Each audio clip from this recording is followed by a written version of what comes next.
Collins, and this is my final project for media history entitled The Muckrakers and Their Legacy. So let's begin.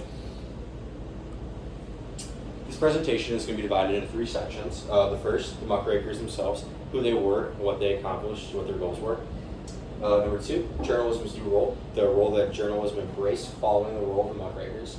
And finally, the legacy and impact that the Muckrakers had on journalism that is still felt to this day. Muckrakers. So the Muckrakers were writers and investigative journalists during the Progressive Era at the start of the 1900s. They worked to expose corruption and corporate exploitation in the United States. They also aimed to bring attention to issues such as child labor, unsafe working conditions, unsanitary food production, and government corruption through their reporting. Oh, not yet, sorry.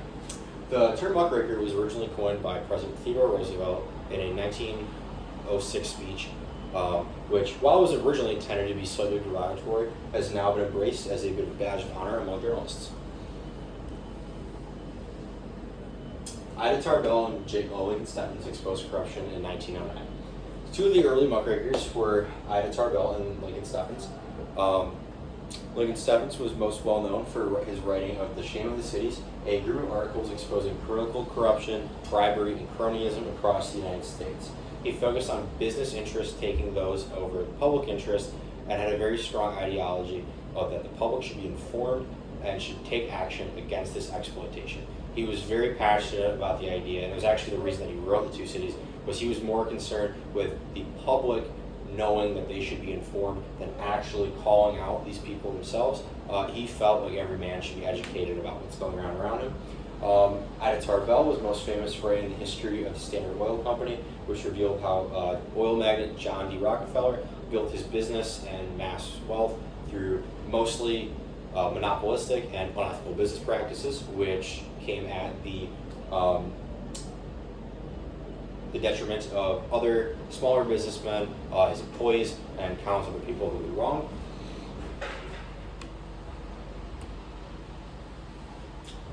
Another extremely famous muckraker is Upton Sinclair. Sinclair is most famous for writing the extremely famous novel, The Jungle.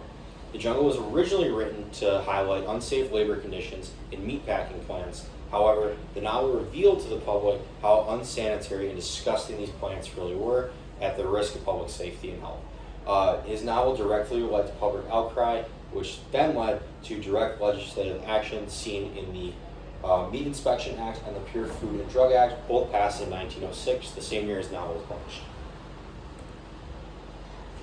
Here's a quote from Steffens. Power is what men seek, and any group that gets it will abuse it. It is the purpose of journalism to prevent that abuse. Moving on, section number 2, journalism's new role. After the work of muckrakers, journalism, which had been set into a bit of a specific frame for a long time, either entertainment or factual reporting, began to take on a new role, that of a public agent. Agents of the public. Muckrakers believed that the public needed to be informed to uphold democracy and prevent them from being preyed upon, and they should be aware of injustice happening around them. The next generation of reporting often aligned with reform movements and public interest, helping inspire legislative change and action, such as Seymour Hersh's investigation of the My Lai Massacre in Vietnam. The My Lai Massacre was an incident that occurred in the Vietnam War, perpetuated by the United States Army, in which a village of mostly non-combatants, My Lai, were tragically murdered. A massacre would be the best way to put it. Hersh's reporting led to the American public finding out about this incident, contributing to growing sentiment that the United States should remove itself from the conflict in Vietnam. A new journalist. The muckrakers redefined the journalist's role, not just a reporter of facts, but as a protector of the people.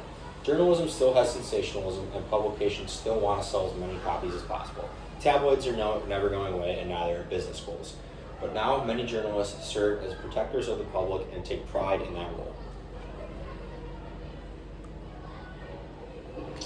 Here's a quote from Hirsch. You cannot have democracy without an informed public. Pretty straight to the point.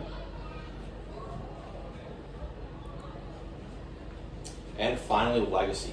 How the work of the muckrakers is felt today in the journalists that are continuing to carry on their legacy. Modern muckrakers. Investigative journalism has continued to play a role in major events in recent history, even at the highest levels. In 2002, the Boston Globe Spotlight investigative news team investigated, uncovered, and reported on child abuse scandal in the Catholic Church and the church's role in an immense cover-up. So essentially, the Catholic Church was covering up incidences of child sexual abuse that were happening, perpetrated by their priests, shuffling them around the country, protecting them from prosecution, and setting them off to commit more horrible atrocities.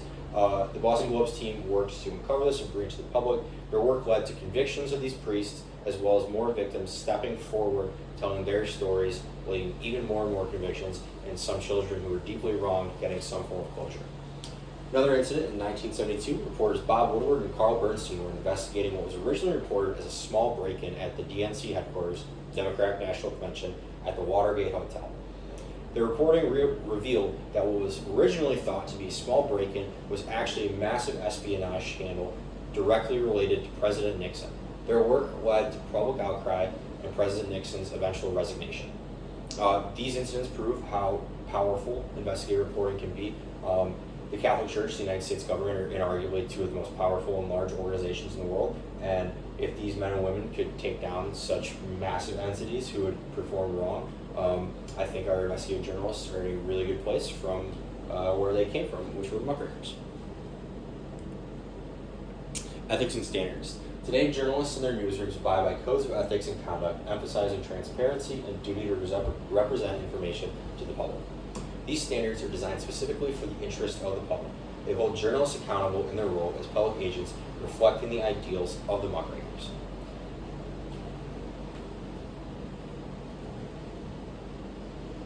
Final quote here from Bernstein. The most important ethical issues and the most difficult ones are the human ones, because a reporter has enormous power to hurt people. So, to finish it off, the muckrakers set the standard for generations of journalists to follow, and as long as there are journalists willing to follow in their example, the public will be better off for it. Thanks, guys.